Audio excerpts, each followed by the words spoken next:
भारतीय संस्कृति लगातार 1300-1400 वर्षों से आक्रमण झेल रही है और मिटी नहीं है, लेकिन अभी भी मिटाने वालों के प्रयास जारी हैं। आप देख रहे हैं जितने भी आतंकवादी हैं, साम्यवादी हैं, ईसावादी हैं, सेकुलरवादी हैं, ये चारों के चारों हावी हैं कि किसी न किसी प्रकार से भारतीय संस्कृति को ध्वस्त किया जाए। आपने देखा हमारे धन को लूटा, पूर्व काल में सोने की चिड़िया से हमें कंगाल बना दिया, लेकिन आज भी इन्होंने पीछा नहीं छोड़ा है।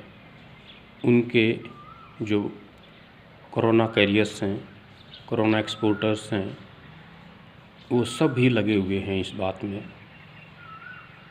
साम्यवाद कोरोना एक्सपोर्टर हो गया है दुनिया में। आज चाइना का ये वायरस भारत में कितने लोगों में अपनी बदनीयत एक्सपोज कर रहा है। जितनी भी कम्युनिस्ट धाराएं हैं भारत में, सब कोरोना एक्सपोर्टर की भेजी हुई हैं।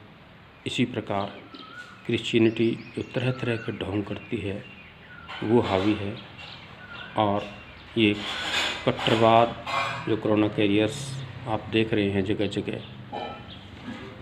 अब हथियार और रणनीति लड़ने की तरीके बदल गए हैं। इसलिए भारतीयों को सोचना होगा कि इनसे हम किस तरह मुकाबला करें।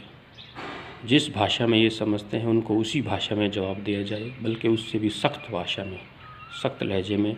तभी आप भारतीय संस्कृति को बचा पाएंगे।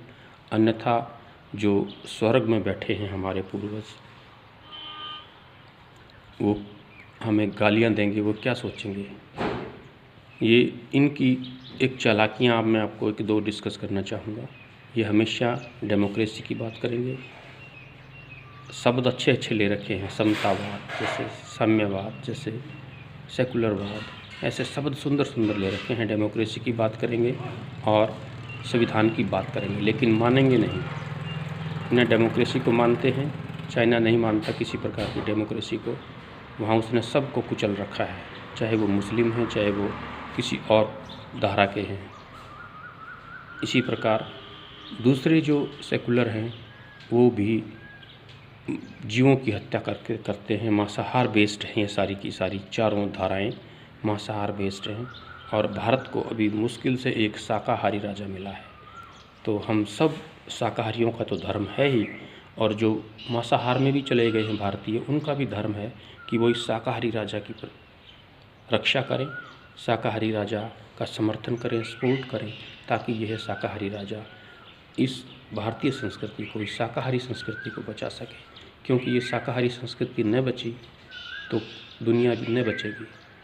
और अभी कोरोना आपको ये सिखा रहा है कि जो शाकाहारी लोग हैं उनकी इम्यूनिटी स्ट्रांग होती है और वे इस कोरोना की चपेट में नहीं आते। इसलिए आप शाकाहार को धारण करें।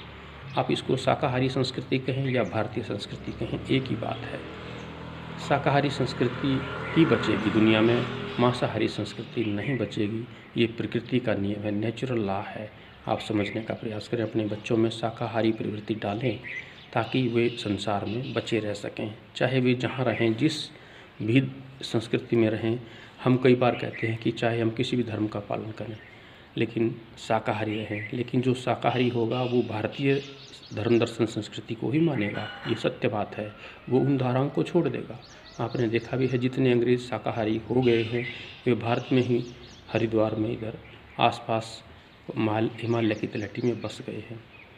और जितने भी और कम्युनिस्ट या सेकुलरवादी जो शाकाहारी होगा वो भारतीय धर्म दर्शन संस्कृति को ही पसंद करेगा, ये सत्य बात है। इसमें इम्यूनिटी बूस्ट रहती है और कभी भी किसी प्रकार का संकट आपके ऊपर नहीं आ सकता। इसलिए आइए भारतीय संस्कृति का प्रचार करें, यज्ञ का प्रचार करें, और जीवों का रक्षण, विशेषकर जो कीमती गाय इत्यादि, जो सब गाय इत्यादि को ये दुश्मन, चारों दुश्मन खा गए हैं। तो आप सब भारतीय जो सोच के लोग हैं, भारत को बचाना चाहते हैं, अर्थात जो विश्व को बचाना चाहते हैं, वसुधैव कुटुम्बकम जो हमारी सोच है हमारे राजा की, उसको सपोर्ट करें और इनको नंगे करें। हर जगह कैमरे ऑन रखें, अपने वीडियोग्राफी करें इनकी, हर बात को उजागर करें इनकी। इसी बात से ये काबू आएंगे। जहाँ जैसी भी हरकत इनकी मिलती है उसको वीडियो करें, शेयर करें और इनको बिल्कुल नग्न करके बाहर रख दें।